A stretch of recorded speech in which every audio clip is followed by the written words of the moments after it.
உங்களோட பிறந்த மாசத்தை வச்சு உங்களோட குணம் ஒரு கடவுளோட குணத்துக்கு ஒத்து போகுது தெரியுமா? இப்போ உங்க பிறந்த மாசத்துக்கு எந்த கடவுளோட குணம் ஒத்து போகுதுன்னு தெரிஞ்சுக்கலாம். அப்படியே உங்க பிறந்த மாசம் என்னன்னு கமெண்ட் சொல்லிட்டு இந்த வீடியோக்கு லைக் பண்ணிட்டு சப்ஸ்கிரைப் பண்ணிக்கோங்க. ஜனவரி விநாயகர். இந்த மாசம் பிறந்தவங்க எல்லாம் அவசரமா இந்த ஒரு முடிவு எடுக்க மாட்டாங்க. பிரச்சனை வந்தாலுமே முதல்ல அமைதியா யோசிப்பாங்க. எல்லா விஷயத்தையும் நீங்க ஒரே நேரத்தில் செய்ய மாட்டீங்க. ஒண்ணு செஞ்சாலுமே அது சரியா செய்வீங்க. அதனாலதான் உங்க வாழ்க்கையில வெற்றி அடிக்கடி வந்துகிட்டே இருக்கும். செப்டம்பர் நாராயணர். நீங்க எப்பயுமே சமநிலையா இருப்பீங்க. சண்டை போடுறது டிராமா பண்றதெல்லாம் உங்களுக்கு பிடிக்காது.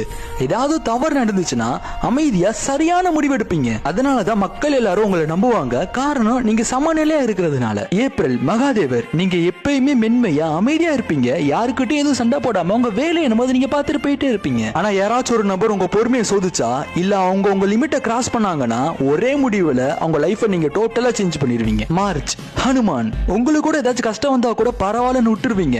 ஆனா உங்க குடும்பத்துக்கும் உங்க ஃப்ரெண்ட்ஸுக்கு கஷ்டம் வந்தா அவங்களால தாங்கிக்க முடியாது.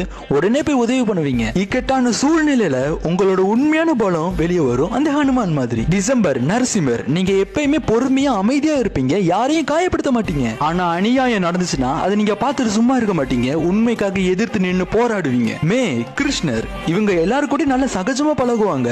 ரொம்ப சந்தோஷமா காமெடியா பேசுவாங்க. ஆனா இவங்களுக்குள்ள எல்லா விஷயத்துக்குமே ஒரு பிளான் இருக்கும். சிச்சுவேஷனை ஸ்மார்ட்டா இவங்களுக்கு ஏத்த மாதிரி ஹேண்டில் பண்ணிட்டு போயிட்டே இருப்பாங்க. லட்சுமி தேவி. நீங்க நல்ல மனசு கொண்டவங்களா இருப்பீங்க.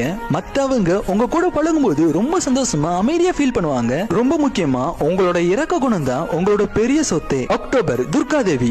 உங்க வாழ்க்கையில நிறைய சோதனைகள் வந்து இருக்கும். ஆனா ஒவ்வொரு சோதனை வரும்போது நீங்க அதை தடையெல்லாம் உடைச்சிட்டு மேல வந்துருவீங்க. உங்களுக்கு தைரியம் அதிகமா இருக்கும். சூழ்நிலை எவ்வளவு கஷ்டமா இருந்தாலும் சரி அதை நீங்க சமாளிக்கிறதுக்கு உங்களுக்கு ஆற்றல் இருக்கு. பிப்ரவரி சரஸ்வதி தேவி. நீங்க வெளியிடத்துல அதிகமா பேச மாட்டீங்க. ஆனா உங்களுக்குள்ள நிறைய விஷயங்கள் ஓடிக்கிட்டே இருக்கும். ஆழமா யோசிப்பீங்க.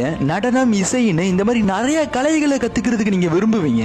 ஜூலை பார்வதி தேவி. நீங்க பிறவியில கேரிங்கான ஆளுங்க. எல்லாரையும் ரொம்ப நல்லா பாத்துப்பீங்க. ஆனா உங்களுக்கு ஏதாவது பிரச்சனை வந்தாலுமே அதை நீங்க வெளியே சொல்ல மாட்டீங்க. அதிகமா ரொம்ப பொறுமையா இருப்பீங்க. இந்த பொறுமை தான் உங்களை ரொம்ப ஸ்ட்ராங்கா மாத்துது. ஆகஸ்ட் பிரம்மதேவர். இவங்க மனசு எப்பயுமே ஆக்டிவா இருக்கும். புதிய ஐடியா, புதிய பிளான், புது புது விஷயங்களை தேடி ஓடிக்கிட்டே இருக்கும். இவங்க சாதாரண விஷயத்தையும் வேற மாதிரி யோசிப்பாங்க. ஆனா சில நேரத்துல ஓவர் திங்கிங் வரும். ஆனா இவங்களோட கிரியேட்டிவிட்டி தான் இவங்களோட கிஃப்டே. நவம்பர் முருகர். நீங்க ஸ்ட்ரைட் ஃபார்வர்டுங்க. இதாண்டா சரி இதாண்டா தவறுன்னு உண்மையை பேசுவீங்க. மறைக்க மாட்டீங்க. அதனால சிலருக்கு உங்களை பிடிக்காம போலாம். ஆனா காலம் போக போக உங்களோட நேர்மை தான் உங்களை உயர்த்து கொண்டு வரும். இன்னும் உங்க பிறந்த மாசம் வரலன்னா பார்ட் 1 வீடியோல இருக்கும். அதை செக் பண்ணி பாருங்க. அப்படியே உங்க பிடிச்ச கடவுள் யாருன்னு கமெண்ட்ல சொல்லிட்டு இந்த வீடியோக்கு ஒரு லைக் பண்ணிட்டு ஷேர் பண்ணிருங்க.